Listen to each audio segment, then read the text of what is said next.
بەناوی خوای گەورە سڵاوتان لێبێت بەڕێزان باز لە چەند پرسێکی گرنگ سەبارەت بە پرسی موچە پرسی سەرۆک کۆمار و پێکهێنانی حکوومەتی نوێ عێراق دەکەین قسە لەسەرەوە دەکەین کە موچەکانی ساڵی ڕابردوو چیان بەسەر هات و هیچ چارەسەرێکیان هەیە و بۆ موچەی مانگیەکی ئەم ساڵیش ئایا هیچ بەرچاوڕوونیەک هەیە ئایا حکوومەتی هەرێم بۆ تاکو ئێستا لیستی موچەی نردووە بۆ بەغدا و 120 میلیارەکە و یاسای بودجە ئایا لەم ساڵدا دەبێت وەخسە لەسەر پرسی سەرۆک کۆماریش دەکەین قۆناغەکە بەکوێ گەیشتووە کەی پەرلەمانی عێراق کۆ دەبێتەوە بۆ هەڵبژاردننی سەرۆک کۆمار و پرسەکە لە نێوان لایەنە کوردیەکان و لایەنەکانی دەرەوەی دەسەڵاتیش بەکوێ دەگا هەروە قسە لەسەر پێکهێنانی حکوومەتی نوێی عێراقیش دەکەین ئەم پرسانە لەگەڵ بەڕێز دکتۆر موسە نامین ئەندامی ئەنجومەنی نوێنەرانی عێراق و بەڕێزیان کاندیدی سەرۆک کۆماریش قسەی لەسەر دەکەین کە لە سلێمانیەوە لەگەڵمان دەبێت کاکتۆر بەخێر بێن سوپاسی ئامادەبوون دەکەین ئەگەر سەرتا بەر لەوەی بچینێ سەرپرسی سەرۆک کۆمار و پێکهێنانی حکوومەت سەرنجی بەڕێز بزانم لەسەر پرسی موچە بەڵام بەر لە پرسی موچەش وەڵامکاریەکە بوو لە نێوان وەزارەتی دارایی هەرێم لەگەڵ دەستەی دەروازە سنووریەکانی عێراق ئەو خۆتان ئاگادارن ڕۆژ 11 مانگە سەرۆکی دەستەی دەروازە سنووریەکانی عێراق قسەی کرد لەبارەی دەروازە سنووریەکانی هەرێم کەوتی قاچاقی تێدایە و مەرزی نافەرمی هەیە ئەمە ڕۆژ وەزارەتی دارایی ڕوونکردنەوەیدا وەزارەتی دارایی هەرێم دەڵێ مەرزی بڵین نیشتی قاچاق لە عێراقەوە دێت و ئەوان تۆمەتبار دەکات کامیان ڕاز دەکەن یاخود هەردوو لا ڕاز دەکەن لە هەردوو لام پرسە هەیە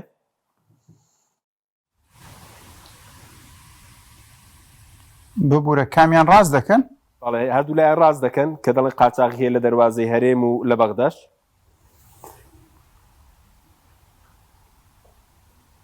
بەڵێ سرا و ڕێزم بۆ جەنابتوو بۆ بینەرانی بەڕێز بە ناوی خوای گەورە بێگومان هەرچی بوو ترێ لەسەر گەندەڵی لەسەر قاچاقچێتی چ لە سنوورەکانی بەسترە و خواروی عێراق هەتا ئەگەیتە سنوورەکانی هەرێمی کوردستان هەمووی ڕاستە و بەڵکو ئەو بەشێکی کەمە لەو ڕاستیانەی کە ئەزانرێ و هەندێک لەم گەندەڵێش بە یاسایی کراوە هەندێک لەم تاڵانیکردنە بە یاسایی کراوە بنمونە محاسبێک لە دەروازەیەکی سنووری بە منی وت من 12 وەسڵەکەم دوانیان بۆ حکوومەتە 10 وەسڵی تر ئەەکەم بۆ غەیری حکوومەت ئەمە تاڵانیەکی یعنی شەرعێنراوی حکوومەتە لە ڕێگەی پێدانی ئەم داهاتانەوە بە کۆمەڵی کەسایەتی و حیزب و کۆمپانیا و دەستە و کەسی خاوە نفوز جگەلەوەی کە معبەرەکان و دەروازەکان لە سەعاتی دیاریکراوە کەونە دەست کۆمەڵە خەڵکێکەوە کە لە کۆنتترۆڵی نە حکوومەتی هەرێمە نە حکوومەتی اتحادین و ئەم دیاردەیەکی گشتگیرە لە عێراق و لە هەرێمی کوردستان شتێکی حاشا هەڵنەگرام و کە زەیزانێ بتەوێت چ بارێت تێپەڕێنی بەناو مەرزە سنووریەکانە بەبێ ئەوەی باج و گومرگ بدەیت هەر کەسێ نکولی لەمە بکە یعنی گاڵتە بە عەقڵی خەڵکو بۆ خۆیەکە بەڵێ ئەوەی کە باسی کە 12 وەسڵەکە لە عێراق بوویان لە هەرێم بوو کە بڵێن یانزەی بۆ حیزب و بەرپرسان بێ یەکی بۆ حکوومەت بێ لە هەرێم بوو بەڵێ و بێگومان لە منتەقەکانی تری عێراقی شەمان تاڵانکردنی داهاتوو بۆ جوڕوسومات هەیە بەڵام هیچ کامیان پاساو نین بۆ هیچ کامیان لە کاتێکا بەرپرسێک دێتە پەرلەمان ڕاستێکی لەم نەوە ئاشکراکە پێویست ناکە هیچ وەزارەتێکی دارایی خۆی سەغڵت کا وەڵام باتەوە وەڵامی چیەیتەوە ئەگەر تۆ وەزارەتی و بەرپرسی حکوومەتی هەوڵ بدەم تاڵانیە کۆتایی پێبێنی نەک دانیشی وەڵام بیتەوە یعنی وەڵامی چیەیتەوە من منازەڕە و مجادلەیە مەگەر یعنی ئەمە دیبەیتێکی ئیعلامیەتە بیبەزێنی و بیسەلمێنیکەوانیە ئێمە حەقیقەتێکی ئاشکرا و ڕوونە هەموو مناڵێکیش لە کوردستانە ئەمە ئەزانێ هەموو بیانەکەی تۆ ئەوەیەڵێ لە ناوچەکانی تریژ هەیە تۆش بەڵگە پێشکەشکە لەسەرەوەی ئەویش هەیەتی بەڵام هەردووکتان مناقەشە مەکەن چارەسەریکەن یانی ئەم دزی گەندەڵێ کۆتایی پێبێنن چونکە هەمووی داهاتی گشتیە چێتە گیرفانی خەڵکی تایبەتەوە لە دەرەنجامە ئێوە کە داوای 120 میلیاردتان لێکرێ ئەڵێ نیمانە لەوانەیە وەزارەتی دارایی ڕاستکەوەنە بوو پارەنێتە وەزارەتی دارایی بەڵام لە هەرێمی کوردستانە سێ ئەوەنە پارەشەیە نەک ئەوەندە ئەوە ڕاستێکی هەیەیانی بەڵێ ئەی کاکتۆ سەبارەت بە ئەلیکترۆنیکردنی مەرزەکان یاخود سیستەمی ئەسی کۆدا کێسە کێشەی لەسرە لە بینی عێراق و هەرێم پێ دوایە بگەن بە ڕێکەوتنی یاخودەوەش کێشەیەکە کە لە داهاتوو بڵێن دەبێتە کێشێک لە بینی هەرێم و بەغدا بێگومان لە ماوەیەکی زۆرە کێشەیە هەر ئێستا نییە بەڵێ لەوەتی ئەم سیستمە لە عێراقا پەیڕەوی لێکراوە کێشەکە دروست بووە پێشتریش عێراق گلەی گەورەی هەبوو لە هەرێم کە ئیلتیزام بە تعریفەی گومرگی ناکە. ئەو تعریفەیە کە دائەنرێ بۆ گومرگدانان لەسەر هەر کاڵایەک پێویستە تعریفەیەکی یەکگرتوو بێ لە هەموو دەروازە سنوورەکانی عێراقەوە. بەڵام هەرێم ئەم تعریفە گومرگیەی دائەبەزان بە بێگەڕانەوە بۆ بەغدا ئەبوو هۆکاری ئەوەی کە ژمارەیەکی زۆر لە بازرگانی باشووری عێراق ڕوو بکاتە هەرێم چونکە لێرە باج و گومرگ کەمە. ئەمەشە بۆ هۆکاری ئەوەی کە ئەوان لە دەروازەکانی خۆیانە زەرەر بکەن. ئەمەش بوو بە هۆکاری ئەوەی ئەوان لە سەفرە و لە باوە مەحموود و لە کوێ سەیتەرە دانێن. ئەم سەیتەرانە ببنە هۆی تاڵانکردنی خاوەن شاحینە و کۆمپانیەکانی ئێمە و ببنە ئەوەی کە دوو جار ئەو کەسەی بازرگانە گومرگ بدا و ئەگەر گومرگیش نەدا ڕەشوەیەک بدا بۆ خەڵکانی کە لەو سەیتەرەیە دانیشتون. ئەمە بوو بە هۆکاری کێشەیەکی گەورە سەرێشەیەکی گەورە بۆ ئێمە کە بەداخەوە چارەسەر نابێ و ئەگەر چارەسەریش بێ بۆ ماوەیەکی کاتی و دوای هەڵەیاتەوە. چارەسەری ئەمە ئەوەیە بێگومان ئەبێ هەرێم لەگەڵ بەغدا لەسەر تعریفەی گومرگی ڕێکەوێ و تەوحیدی کە و ئەو سیستەمە جێبەجێ بکە و لەوەش گرنگتر ئەوەیە کە ئەبێت تەواوی داهاتەکانی حکوومەت بە تایبەتیش دەروازە سنووریەکان و گومرگ و باج و ڕسومات بکرێتە ئەلکترۆنی. ئەگەر نەکرێتە ئەلکترۆنی تەواوی ئەو داهاتانە ناتوانانی زەمان بکەی کاگەڕێتەوە بۆ گیرفانی حکوومەت بەڵکو ئەدزرێ و ئەو خەڵکانەی کە لە ئەو دەروازە سنووریانە ئیژەکەن ئەتوانن بەشێکی زۆر لەو داهاتە تاڵانکەن بە پشتیوانی بێگومان کۆمەڵی کۆمپانیا و بەرپرسی حکومی و ئەو داهاتەشی بۆ وەزارەتی دارایی هەمووی نەگاتە وەزارەتی دارایی. ئێستا نمونەیەکمان ئێمە هەیە معاملاتی کارتی نیشتیمانی و جنسیە و ئەم شتانە بە کارتی بانکی ئەبێت تۆ پارە بدەیت کاشت لێوە ناگرن. ئەمە لەبەر چی وایە؟ لەوانەیە خەڵک نەزانێ بڵێ ئەمە لەبەرەوە وایە کە کۆمپانیایەک هاتووە داهاتی ئەم دوو بوارەی بۆ خۆی قۆڕخ کردووە لە وەزارەتی ناوخۆی عێراق ئەم سیستمەی هێناوە بۆی کەس پارەی لێ نەدزێ. باشە ئەمە کۆمپانیایەکە بۆ بەرژەوەندی خۆی کە گرێبەستێکی هەیە لەگەڵ وەزارەتی ناوخۆ حریسە لەسەرەوەی لە هەموو جوازێک ئەوەنە پارە وەرگرێ لە هەموو کارتێکی نیشتیمانی ئەوەنە پارە وەربگرێ. باشە ئەگەر ئەم کۆمپانیایە ئەتوانێ پارەکانی خۆی کۆکاتەوە نەدزرێ هەی حکوومەت ئەمرە نەمێنێتەوە بۆچی ناتوانانی نیزامێکی ئەلکترۆنی دانی کە پارەکەی تۆ نەدزرێ؟ یعنی ئەمە کێشەکەیە. ینی ئەم ئەتمەتەیە کە لە عێراقیشان نەکراوە ئللا لەم بوارانانە بێ کە کۆمپانیاکیان هێناوە کۆمپانیەکە کردوێتی بۆ زمانی داهاتەکەی خۆی لە 2010 بڕیار بووە ئەتمەتە و ئەلکترۆنیکردنی تەواوی داهاتەکانی باج و گومرگ و خەراج و ڕسومات بکرێ. ئەوە نزیکەی 8 ساڵ زیاتر ئەم کارە نەکراوە. ئەمەش لە عێراقیشە عنوانێکی گەورەیە. من لە مداخلەکەم ئەم جارە لە پەرلەمان باسم کرد وتم ئەمە بەڵگەیەکی گەورەیە لەسەرەوەی ئیرادەی گەندەڵی و تاڵانکردنی داهاتەکان حاڵەتێکی بەردەوامەوە و ئەم ئیرادە بەهێزە بەهێزترە لە ئیرادەی چاکسازی و بە ئەلکترۆنیکردنی ئەم داهاتانە. بەڵێ بە کورتی کاکتۆر کە هەرێم تا ئێستا ڕێک نەکەوتووە لەسەر بە ئەلکترۆنیکردنەکەی پەیوەندی بە چیەوەیە لەبەر بەرژەوەندی هاوڵاتیانی هەرێمە لەبەرەوەی کە داهاتی حەقیقی بۆ نمونە دەروازە سنووریەکان ئەوانەی کە فەرمین ئاشکرانە بێ لە هەرێم؟ بێگومان بەشێکی گرنگی لەبەرەوەی کە ئەو داهاتانە ئاشکرانە بێ بەشێکی تریشی لەبەرەوەیە کە ئەو داهاتانە چێتەوە بەغدا و بەو نیسبەتەی کە بەپێی دەستور و قانون ڕێکەوت ئەڵتە ڕێژ نەکەوتون لەسەری بەپێی دەستور و قانون کێشەی تایە. بەپێی دەستور و قانون لە 150 دیاری کراوە بەزای لە 150 چی؟ یعنی ئێستا مەجلیسی دەولەت تەفسیرێکی داوە بە ئەنجومەنی وەزیرانی عێراق لە مەسلحەت و بەرژەوەندی هەرێمی کوردستان نییە وەش دووبارە کێشەیەکی تری دروست کردوێتەوە. ساڵی کۆتایی ساڵی ڕابردووە و بابەتە سڕ کرا لە ئەنجومەنی وەزیران کاری پێ نەکرا. بەڵام ئێستا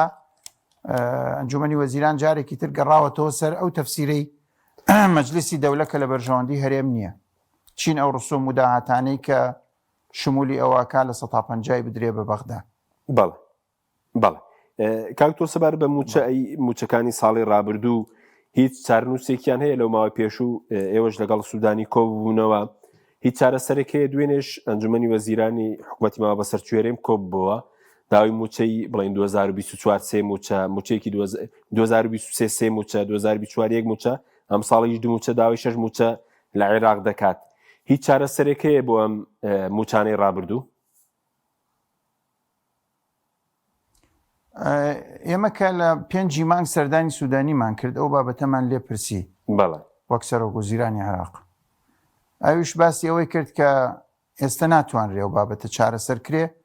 حکوومەتی تازە کە بوجە ئەنێرێ بۆ پەرلەمان ئەکرێ لە بوجە جێی بکرێتەوە بە جۆرێک لە جۆرەکان. و ئەو باسی لەوە کرد کە هەرێم ئەو دوو مانگە التیزاماتی خۆی تەسلیم نەکردو بە بەغدا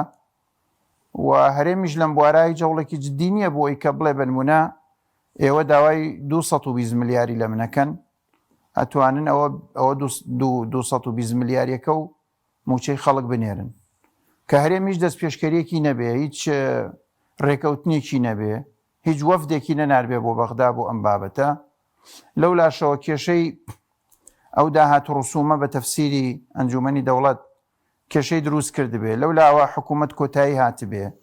لەو لاوە یاسای بوجەش کۆتایی هاتبێ و ئێمە یاسای بوجەمان نەبێ ئێستا. هەموو ئەم بابەتانەوە ئەکا کە ناتوانرێ هەتا یاسای بوجە نەیە بۆ عێراق بۆ پەرلەمان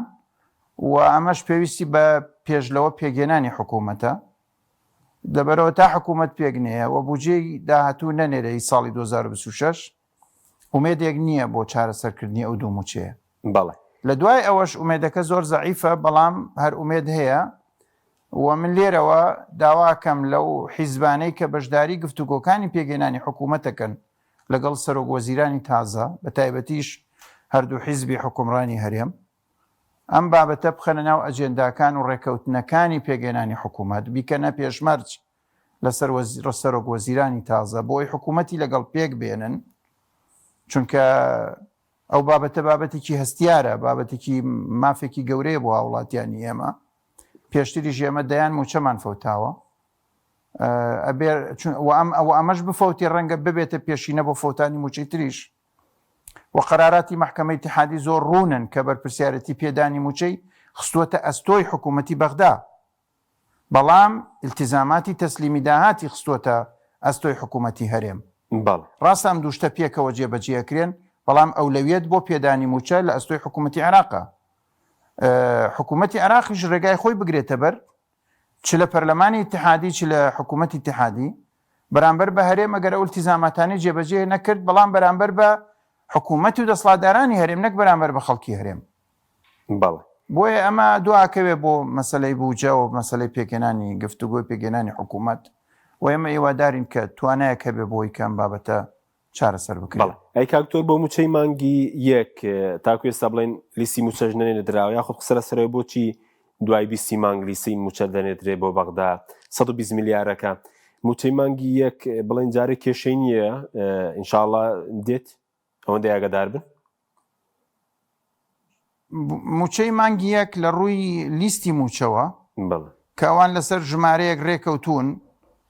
داوایان کردووە لە هەرێم نەیگۆڕێەوە دەستکاری نەکا و هیچ جۆرە لیستێکی تازە نەنێرێ، لەوانەیە لەو ڕۆ کێشەی بۆ دروست نەبێ. لە ڕووی ئەوە کە داهاتەکان تەسلیم کەن، ئەگەر ئەو تەفسیرەی ئەنجومەنی دەوڵەت مەجلیس دەولە نەبێتە کێشە بۆ ڕێکەوتنیان، بە تایبەتیش ئێستا ئەڵێن ئەوەی کە هینە یعنی لێ قەومێ بۆ دەفتەرە کۆنەکان یەگەڕێ. حکوومەتی عێراقیش کورتێنانێکی گەورەی داهاتی هەیە، کورتێنانی بوجەی هەیە، قەرزارێکی زۆری لەسەر کۆ بووتەوە لە ماوەی ئەم فترەی ڕابردوو، سعری نەوت جێگیر نییە و لە ڕووی لە خوارەوەیە. هەموو ئەنەوە کاوان تا بتوانن خۆ بدزنەوە لەوەی کە بچنە ژێر تەسلیمکردنی داهات بە حکوومەتی هەرێم و ئێستاش چونکە حکوومەت نییە بەرپرسیارەتی نییە، ئەم نەبوونی بەرپرسیارەتیش کێشە دروستەکە. بۆیە ئومێدەوارین کە ینی زوو بە زوو حکوومەتی هەرێم بێتە سەرخەت، ئەوەن هیچ ڕێکەوتنەکانی تەواو کا، دووەم داهاتەکەی تەسلیم کە، سێهەم فشارێک دروستکە لە مەسلەی گفتوگۆکانی پێگەێنانی حکوومەت بۆ ئەوەی کە ئەو بابەتە بە پێشمەرجێکی بەهێز و ئەوانە هین ببێ چارەسەر ببێ. بەڵێ پرسیاری ئەوشیان کردووە بڵین پرسیاریان بۆ نووسیوی بۆ بەڕێزت باسی پلە بەرزکردنەوەیش دەبێ یاسای بودجە بێتە پەرلەمان اینجا چکە دەمێت کە پلە بەرزکردنەوە لە هەرێم بۆ فەرمانبەرانی شارستانی وەستا ئەویش پێویستە بە یاسای بودجەوە بێگومان هەموو دینارێک خەرج کرێ بۆ هەرێمی کوردستان پەیوەستە بە بودجەوە. ئەم بەداخەوە ئەو لیستی موچەیە کە ئەمان نردویانە و بەغدا لە بەرەوەی نەیانتوانی لیستێکی موچەی تەواوچەی کراو بدەنە بەغدا دەرەنجام بەغدا قوفڵی ئەو بابەتەی کرد بەم ژمارە و ڕقەمە و بەم شێوەیە ئەوە جارێ ئەو بابەتەی دواخستۆ بۆ گفتوگۆیەکی تروە بۆ بودجەی تازە. بەڵێ دیار نییە بودجەی تازەش کەی دێتە پەرلەمان ئەم هێنا بکەن کێشە دروستە بێ. بڵێ دیار نییە بودجە کەی دێتە پەرلەمان بودجە بێگومانە تا حکوومەتی نوێ دروست نەبێ نایەتە پەرلەمان. حکوومەتی نوێش بەلانی کەم ڕەنگە دڵنیانیم بەس مانگ زیاتری ئەوێ چونکە ئێستا سەرۆکۆمار هەڵنەبژێراوە مەفروزە لە خلالی ئەم هەڵبژاردننی سەرۆکایەتی پەرلەمانەوە بە 30 ڕۆژ سەرۆکۆمار هەڵبژێرێ دواتر سەرۆکۆمار ڕاستەوخۆ ئەتوانێت تەکلیفی کەسێکا کە کوتلەی زۆرینە دیاری ئەکەن بۆ پێگەێنانی حکوومەت ئەو ئەتوان تەکلیفی ئەکا بە پێگەێنانی حکوومەت اینجا مانگێکی شێداتێ لە ماوەی مانگێکە ئەبێ ئەو حکوومەتە پێک بێنێ ئەگەرنا ئەبێ کە کاندیدێکی تر پێشکەشکە ئەگەر نەیتوانی قەناعەت بە حیزبە سیاسیەکان بکە بۆ پێگەێنانی حکوومەتەکەی. بەڵێ دوای ئەوەش حکوومەت تا دەست بەکارە بێ تا بودجەکە ئەنێرێ بێ بەڕەسمی تەوەقع وایە بکەوێتە مانگی 3 بە دواوە. بەڵێ بە زۆر جار بۆ 120 ئێمە لە نەحاڵی نەبوونی بودجەشە ئێمە یاسای ئیدارەی مالی و دەینی عاممان هەیە جێگەی یاسای بودجە ئەگرێتەوە لە کاتێکا کە بودجە نەبێ بەپێی ئەو یاسای ئیدارەی مالی و دەینی عامە حکوومەت ئەتوانێ بودجەش نەبێ موچە هەر خەرجکە چونکە موچە لە خەرجە تەشغیلی ئەساسیەکانی حکوومەتەوە نابێ ڕابوەستێ ئەمەش بەپێی یاسای 1/12 خەرجیاتی ساڵی ڕابردوو یعنی ئەگەر ساڵی ڕابردوو عێراق 100 ملیاری خرج کرد بێ دۆلار یا با بڵێن 100 تریلیۆن دینار ئەوە بۆی هەیە 1/12 ئەو مەبلەغە هەموو مانگە خرجکە بەس نابێت لەوە زیاتر تێپەڕێ. موچەش بە هیچ حاڵەیەک لەو ڕێژەی ڕێنجی خەرجی حکوومەتە تێناپەڕێ بۆیە قەناعەتم وایە موچە کێشەی چارەسەری ئەو تەفسیلاتی کە ئێستا جەنابەت باست کرد موچەی فەوتا و تەرفیع و علا و فڵان ئەم شتانە پەیوەندی بە یاسای بودجەوە هەیە بەڵام ئەسڵی سەرفکردنی پارەی مەعاش هەر بە قانونی داری مالی و دەینی عام ئەبێ سەرف کرێەوە پێویستی بە یاسای بودجە نییە بۆی مەعاشەکە سەرف کرێ بۆی خەڵک هەڵە لێمان تێنەگاوە بزانێ من باسیەوە کەم کە تا بودجە دانەنرێ مەعاشیش سەرف ناکرێت. بەڵێ بەس کاکتۆر زۆر جار بۆ 120 میلیارەکە دەڵێن فشارمان لەسەر دروست بۆ حکوومەتی هەرێم ینی 120 میلیاری ینی پێدوایە لە بەردەستیاندانە بێ کە زوو بینێرن چکە پێشتر راپۆرتی دیوانی چاودێری دارای عێراق بوو کە دەڵێ ساڵانە 4 تریلیۆن دینارە. منوا حاڵی بووم لە پرسیارەکەی بەڕێزت کە حکوومەتی هەرێم کێشێ هەبێت لە نردنیە و 120 میلیار و داهاتی کەم بێەوە بەڵێ کاکتۆریان بەڵێ نا هیچ بە هیچ شێوەیەک ڕاز نییە بە هیچ شێوەیەک ڕاز نییە. داتاکانی دیوانی چاودێری دارایی هەرێم زۆر باسی مەبلەغێکی گەورەترەکالەوە حتا بە داتا ڕسمیەکانی حکوومەت هەرێم خۆشی کەمتر نییە لە 400 میلیار مانگانە و 400 تا 600 میلیار کوردستان بەلانی کەم هەر بە داتاکانی خۆیان ئەوەنەی هەیە معقولە نەتوانێت 120 میلیار لەوە دابین کا بۆ پێدانی موچە کە لە حقیقەتی شاو موچێ بەغا بینێرێ و نزیکەی تریلیۆنە دینار بنێرێ معقول نییە. بەڵێ باش کاکتۆر بچین سەر پرسی سەرۆکۆمار بەڕێز یەکێک بووی لە کاندیدەکانی سەرۆکۆمار و هەرێک لە کۆمەڵ هەڵوێست بڵێن یەگرت و لە پەرلەمانی عێراق بە فەرمی کاندیدی ئەوانەی کە دە کورسیە بەکوێ گەشتووەم پرسە هیچ وادەیەکیش دانراوە بۆ دانیشتنی پەرلەمانی عێراق؟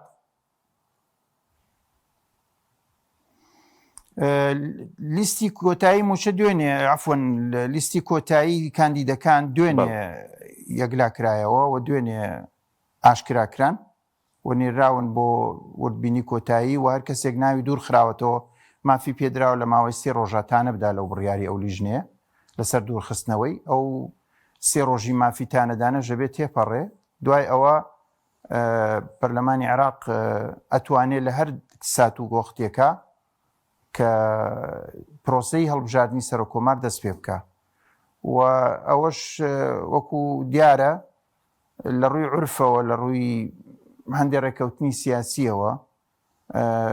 تا حدێک ڕەبتە لەگەڵ ئەوەی کە برادرانی پێگاتەی شیعەش بتوانن سەرۆکۆزیرانەکەی خۆیان ئەوەی فراکسیۆنی زۆرینە دیاریکەن بۆ ئەوەی کە سەرۆکۆمار هەڵبژێرە ئەو بەڕێزە تەکلیف کا بە پێگەێنانی حکوومەت لەوێەوە بە تەریب لەگەڵ ئەمە ئەو گفتوگۆیانەی دروستکردنی ئەو بڕیارە یاخود هەڵبژاردننی ئەو کەسە بەردەوامە لێرەشەوە پەرلەمان بەردەوامە لەسەر گفتوگۆکانی بۆ هەڵبژاردننی سەرۆکایەتی کۆمار لەناو هێزە سیاسی کوردستانیەکانیشە ئەو دابەشبوونە هەیە کە هەموو لایەک هەستی پێەکەین بۆیە ئەمە لەوانەیە لە هەفتەی داهاتووتر ئەم هەڵبژاردنە ئەنجام بدرێ هێشتا کاتێکی دیاریکراوی نییە بۆی کە بڵێ حتمما ئەبێ لە فڵان ڕۆژە ئەنجام بدرێ چۆکو لە سەرەتاوە عەرزم کردی دەستور 30 ڕۆژی دیاری کردووە لە کاتی هەڵبژاردننی سەرۆکایەتی پەرلەمانەوە سەرۆکایەتی پەرلەمان ڕایگەیاند ئەوە دەرگا کراوەیە بۆ کاندیدەکان چەند ڕۆژێک بوو تا دەرگاکە داخرا دوای ئەوە وردبینی کردنی ئەو کەسانەی داتای خۆیانیان پێشکەش کردووە دوای ئەوەش دوێنێ ناوەکان ئاشکراکران ئەوەشی کە دوور خراوەتەوە بێت 3 ڕۆژ مافی تانەدانی هەبێ ئەو پرۆسێش لە سەرەتای هەفتەی داهاتووە کۆتایی دێ لەوە دواییتر کاتەکە کراوە بێ لە هەر وەختێکە ئەو پرۆسێ ئەنجام بدرێت تەواوە. بەڵێ کاکتۆر وەکو لۆبیکردن ینی بەڕێزت بڵێن جگە لەودە کورسیە خەڵکی تریشەیە پشتیوانیت بکە و تا ئێستانەوەی نوێژ ئایا بە فەرمی پشتیوانە بۆ پرسە؟ بێگومان ئێمە غەیری ئەو دە کورسیەی هەڵوێست و کۆمەڵ و یەگرتو ئێمە برادرانینەوەی نوێشمان هەیە نازانین ئەوان بەڕسمی تەبەنیەم پرۆژەی ئێمەیان نەکردووە وەڕایان نەگەیانوە کە لەگەڵ ئێمە ئەبنیانە بەڵام لە غەیری ئەوان لە شیعە و لە سونەش ژمارەیەکی باش پەرلەمانتار هەیە کە ئامادەیە دەنگ بە ئێمە بداوە ئێمە دیدارمان لەگەڵ کۆمەڵێک لەو فراکسیۆنانە کردووە جۆرێک لە بەڵێنمان لێوەرگرتوون کە پشتیوانمان بن وە تووشمان ئێمە لەوە تێگەینەوە تەحالفاتەوەی پەمانیتان هەیە هەندێک جاروە ئێمە زیاتر ڕۆمان کردوێتەوە حیزبانە بۆ ئەم داواکاریە کە هاوپەیمانێتێکی قوڵ و کۆنکرێتیان لەگەڵ دوو حیزبی دەسەڵاتی یاریێمان نییە و خۆشبەختانە ژمارێکیش پەرلەمانتاری نوێ هاتوونەتە ناو پەرلەمان کە ڕەنگە تا حدێک ئازاد بن لە هەندێک بڕیار تەواو 100% التیزامی تەواو نەکەن بۆ بڕیارانەی کە بران فراکسیۆنەکەیان یاخود سەرۆکی ئەو تەحالف و هاوپەیمانێتیە لەسەریان فەرزەکایە ئەوێ فەرزی کایە داواکە کە ئەوان التیزامی پێوە بکەن ئەم هاوپەیمانێتیانی کە لە عێراقا هەن زۆرێکیان حیزب نین هاوپەیمانێتی هەڵبژاردنن لە ناوخۆی ئەو هاوپەیمانێتیانە ڕاو بیرڕای جیاوازی زۆر جاری وایە دوور لە یەک هەیە تا ئەو پەڕی ئیسلامیە لەگەڵ کۆمەڵێکی ئەلمانی خۆی کاندید کردووە و هاوپەیمانێتێکی هەڵبژاردنیان دروست کردووە هەیە مەرجعیەتی فقی شیعی و ئەوانەی جیاوازە لە کەسێکی تر بەڵام لە تەحالوفا خۆیان بینیوەتەوە بۆیە مەسلەی هەوڵدان بۆ بەدەستێنانی دەنگ کارێکی زەحمەت نییە لەگەڵ ئەوەی ئێمە تاکید لەوەکەینەوە ئێمە هەر بەوەی کە ئەم بابەتەمان لە میدیای کوردستانی و شەقامی کوردستانیە بە زیندوی هێڵاوەتەوە و کردومانەتە جێگای سەرنج و خۆمان پێشکەش کردو بۆ خزمەت لە جیاتی ئەو بەڕێزانی کە پشتیوانیمانەکەن ئەمە بۆ خۆی سەرکەوتنە جگەلەوە ئێمە ئەم پەیامەمان مەبەست بووە پەیامێکی تر لەو لاوەویستومانە کۆمەڵگەی سیاسی عێراقی بزانێت کە لە دەرەوەی ئەم دوو حیزبەی دەسەڵات خەڵکێکی تری بەتوانا و خاوەنی هێزی سیاسی هەن کە دەنگێکی حەقیقی خەڵکن هەموو من مەبەستم هەر ئەم ینی تەجەموعەیە کە منیان کاندید کردووە هەمویان حیزبی ئەسیل و ڕەسەن و بە کەفاعەتن و وەگوتاری سیاسیشیان نزیکترە بۆ پێکەوە گرێدانی هەرێم و بەغدا زیاتر لەو حیزبانەی ترکە بە شێوازی تەقلیدی نوێنەرایەتی هەرێمیان کردووەوە هەندێک جاریش سەرکەوتوو نەبوون لەوەی کە بتوانن بەڵکو زۆربەی جار سەرکەوتوو نەبوون لەگەڵ ئەوەی بتوانن پەیوەندێکی تەبا و تەندروست لەگەڵ بەغدا دروستکەن کە نەبێتە قەیران ئێمە بینیمان هەرە دوو موچەی کە تێپەڕیشایەتێکی گەورەیە لەسەرەوە هەمیشە پەیوەندیەکانیان بە تێگەیشتن و سەفقاتی کورتخایەن بەڕێ کردووە لەسەر ئەساسی دەستور و یاسا و شتی درێژخایەن بەڕێ نەکردووە. سەرباری ئەوەش زۆر جارە و سەرۆک کۆماری کە هەڵیان بژاردووە نەیتوانیەوە ببێتە یعنی هۆکارێک بۆ پێکەوە گرێدانی پێگاتەکانی عێراق بۆ ڕێزگرتن لە دەستور و نەیتوانیوە دەنگی بەرز بێ لە کاتێکا کە میلەتی ئەمە بێنان و بێمان بکرێ و پێشێلکاری دەستوری گەورە کرێ نکولی لە کۆمەڵێک شناسی ئێمە کرێ نەیتوانیوە دەنگێکی بەرز و باشیە بێ نەیتوانیوە پرۆژە یاسا بنێرێ ڕەنگە لە درێژایی سەرۆک کۆماریەکانی عێراقا کە یەکێک لە تایبەتمەندیەکانی سەرۆک کۆمارەوەی ئەتوانێت ڕاستەوخۆ پرۆژە یاسا بۆ پەرلەمان بنێرێ نەیتوانی بێ ئەم حەقەوەکو پێویست ممارەسە بکە کە ئێمە دەیان کێشەمان هەبووە بە گۆڕینی دێڕێک لە یاسایەکە ئەتوانرا چارەسەر بکرێ بەڵام خۆیان لێ پاشە خسۆتە کەنارەوە نیانتوانیوە ئەوە بکەن و نەیان کردووە دەرەنجام ئەو کێشەیە هەرماوەتەوە پێمانەوە ناڵاندۆ جاریوا بووە 10 ساڵ زیاتر یەکێک لەو نمونانە پارێزگابوونی هەڵەبجێ یەکێک لەوانە چارەسەرکردنی یاسای شەهیدان و زیندانی سیاسی و هاوتاکردنی موچەکانیان و بردنیانە بۆ سەر عێراق و قەرەبووکردنەوەی ئەو منتیقانی کە جینۆسایدی لێکەوتووە و دەیان شتی لەم بابەتانە کە تاتێ عنوانی سەرۆک کۆمار لە دەستوری عێراقا بریتێ لە پارێزەری دەستور پێویستە لەسەر هەموو پێشهاتێک لەسەر هەموو مەسلەی ئینتیهاک و پێشێلکردنێکی دەستور لەسەر هەموو زیارڕەویەکی حکوومەتی اتحادی لەسەر مافەکانی خەڵکی هەرێم پێویستە بێتە دەنگ پێویستە بڕیاری هەبێ ئێمە دەیان جاربینی ومانە سەروەری خاک و ئاسمان و خەڵک و خوێنی لێڕژاوە و پێشێلکاری بۆ سەروەریەکانی ئێمە هەبووە نەماندیوە و هەڵوێستەی کە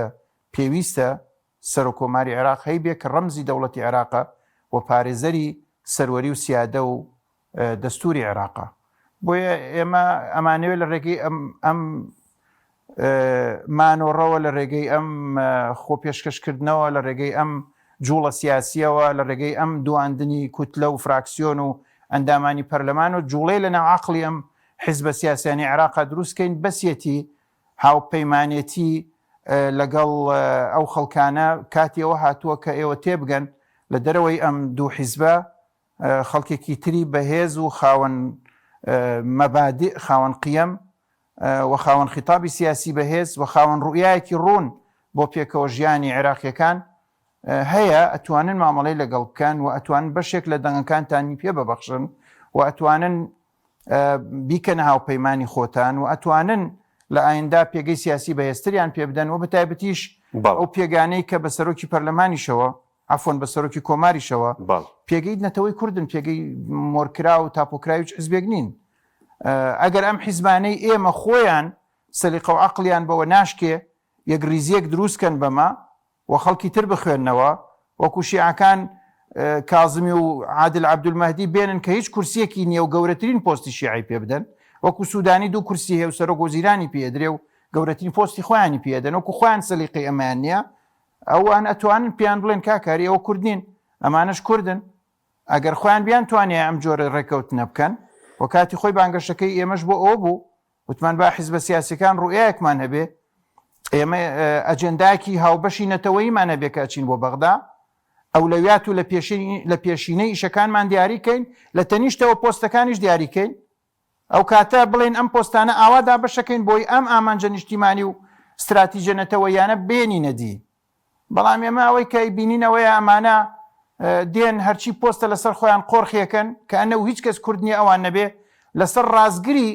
ڕازگری لیژنەیەکی ناو پەرلەمانیش گێچەڵ دروستەکەن بۆ حیزبەکانی تر لە هیچ دەرفەتێکە نایان کەنە شەریک بە هەموو جۆرێک زۆڵمیان لێەکەن لەم حیزبانی ئۆپۆزیسیۆن کە یێتە سەرباری ئەوەش کە کێشەیە دروست ببێ با ئێمە هەمومان یەک ڕیز بین و با هەڵوێستینەتەوەیمان هەبێ و باچیمان هەبێ و کۆمەڵێک بەیت و بالەورا خوێنرێتەوە کە خاڵیە لە ناوەڕۆکێکی حەقیقی ئەم جارێ ئەخیر کە کاگرێ بوار دکتۆر ڕێبوار لە جیاتی ئەم تەجەموعی ئێمە خۆی کاندید کرد بوو بۆ جێگری سەرۆکی پەرلەمان من ئەمەم جارێ تریش لە میدیا وتووە ینی هاتن بۆ لای ئێمە دەنگمان بنێ و چیمان بنێوتمان کاکەیەوە مشکلەتان چییە؟ ئەمە کوڕێکی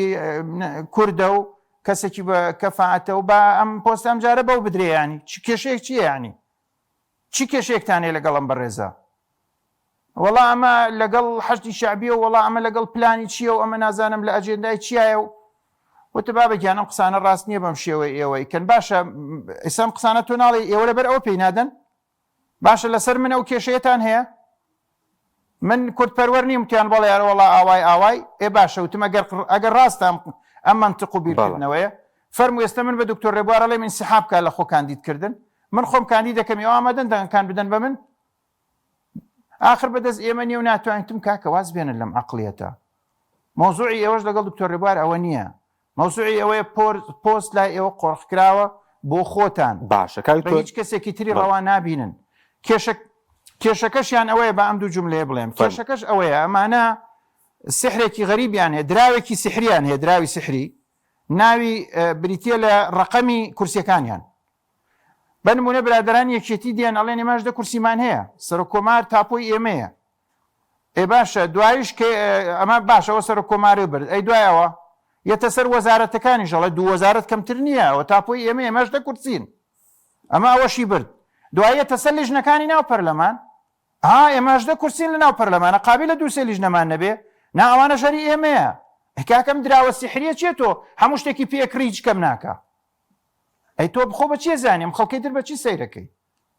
سەرباری هەموو ئەمانە تۆ ئەتەوێم خەڵکە هاوپەیمانی لەگەڵا بکای ریزی لەگەڵا بکە ئەمە تۆزێک داواکاریکی بێمەعنا دەرەچێ بەم شێوەیە ئەوەی کە ئێمە ئەمانەوێت لە خلالی ئەم خۆ کاندیدکردنەوە ئەم پەیامە بدەین بە کۆمەڵگەی سیاسی عێراقی کاکە ئێوە سەرنجی کەم دوو حیزبەی ئێمە بن هەڵسوکەوتیان زۆر بێمەعنایە ئەرێ کاکە ئێوە سوودانیتان نەکرد بە دوو کورسیۆنتان کرد بە سەرۆکوەزیران ئەم برادرانی ئێمە ئەڵێ هەرچی کورسیەکتانە بێ ئێوە دەبن 11 بن 12 و 13 بن هەرچی هەبن ئێمە زۆرینین و هەرێمەی بێ ئایا ئەمە عەدالەتە ئایا ئەمە منتیقە ئایا ئەمە بیرکردنەوەکی تەندروستە ئایا ئەمە ئایا ئەو کەسانی کە دەنگیان بە ئێمە داوە نانەوێ ئێمە لە حکومڕانی عێراق بەشدار بین بێگومان ئەیانەوێ بەڵێ مافیان نییە ئەو خیتاب و گوتارەی دەنگیان پێداوە لەسەر کورسی سەرۆکۆمار و لەسەر کورسی وەزارەت و لەسەر لیژنەی پەرلەمان بیبینن بە دڵنیایەوە ئەمەیان لە ئێمە ئەوێ بۆیە ئێمە شەڕی شەخسی ناکەین ئێمە شەڕی گەیاندنی ئەم پەیاماکەین لە ڕێگای ئەم خۆ کاندیدکردنەوە بەم قوڵی و بەهێزەی کە ئێستا عەرزی بەڕێزتم باشە کاکتۆر ئەمە ئێمەیە گرنگ نییە بیبینەوە نەیبینەوە ئێمە بەس دەیان دەنگمان دەستکەوێت ناو ئەم پەرلەمانە ئەم پەیامی پێ بگەێنین بە کۆمەڵگەی سیاسی عێراقی بەم دوو حیزبە بە شەقامی کوردستانی سەیری شەقامی کوردستانی بکە خۆشبەختانەوە من لێرەوە هەزاران یعنی سوپاس و سڵاو و ڕێز ئەنێرم بۆ ئەوە هەموو خەڵکە بە شەرەفەی کە لەسەر سۆشیال میدیا من متابعەیەکەم لە هەر کوێ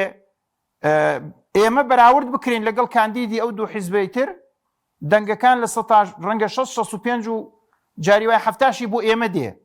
ماوناوە ئەگەر شەقامی کوردی ئەم بابەتە یەکلا بکاتەوە زۆر بەڕوونی بۆ ئەزانێ بۆ کێ یەکلاکاتەوە باشە بەڕاستی ئەم شەقامە کوردیە یعنی وزەی نەماوە سەبرکان لەگەڵ ئەم عەقڵیەتەی کە هەر ئەوەی ئێمە باشەیتر خوێنەوار بێ نەخوێنەوار بێ گەنج بێ پیر بێ خەوتوو بێ زیندوو بێ لی بزانێ لی نەزانێ مادەم کاندیدی ئەوانەی تر هەر ئەو پەسەندە ئەمە کێشەیەکی گەورەیە بەڵێ کاکتۆر سەباردەوەی کە پێشتر ئێوە بڵێن لە پەرلەمانی عێراق کێشە زۆر دروست بوو بۆ پارتی و ڕەنگەم جارە کێشەش دروست بێ بۆ یەکێتی بۆ پارتیش کە بەڕێستان خۆتان کاندید کردووە تا ئێستا داوای گفتوگویان لێ نەکردووی پارتی و یەکێتی هیچ کەسیان داوای گفتوگویان لە ئێمە نەکردووە هەردووکیشیان کاندیدیان هەیە هەردووکیشیان لەوە نەوعی لە دڵنیایان هەبێ نازانم بۆ برادرانی پارتی ڕەنگە بۆ جۆرێک لە مناوەرە و ڕێکەوتن کاندیدیان دانابێ وەکو جاران بە گەرمی نایەن و کاری بۆ ناکەن و ئەوانە نازانم شتێتیان لە پشتیەمەوە حەشاردابێ بەڵام گفتوگوی داوای هیچ گفتوگویەکیان لەگەڵ ئێمە نەکردو و یەکێتیش زۆر بە گرنگەم بابەتیان وەرنەگرتووە و توانە مافی خۆتانە کاندیدتان هەیە وەرن منافسە بکەن و بیبنەوە لەبەرەوە هیچ کەسێ داوای گفتوگویەکی جدی لە ئێمە نەکردووە و ئەوەش جێگەی پرسیارە بەڵام بەرحاڵ وەکوتم ئێمە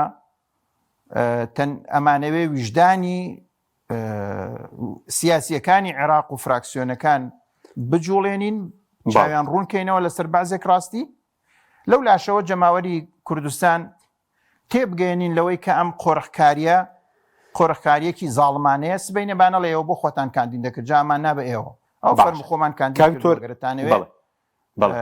دەنگ بدەن بە کەسێکی شیا و فەرمونون بەڵێ سەبارەت بە پێکهێنانی حکوومەتیش وەکولایەنەکانی دەرەوەی دەسەڵات نیاستان هەیە بەشداری بکەن لە حکوومەتی عێراق مەبەستم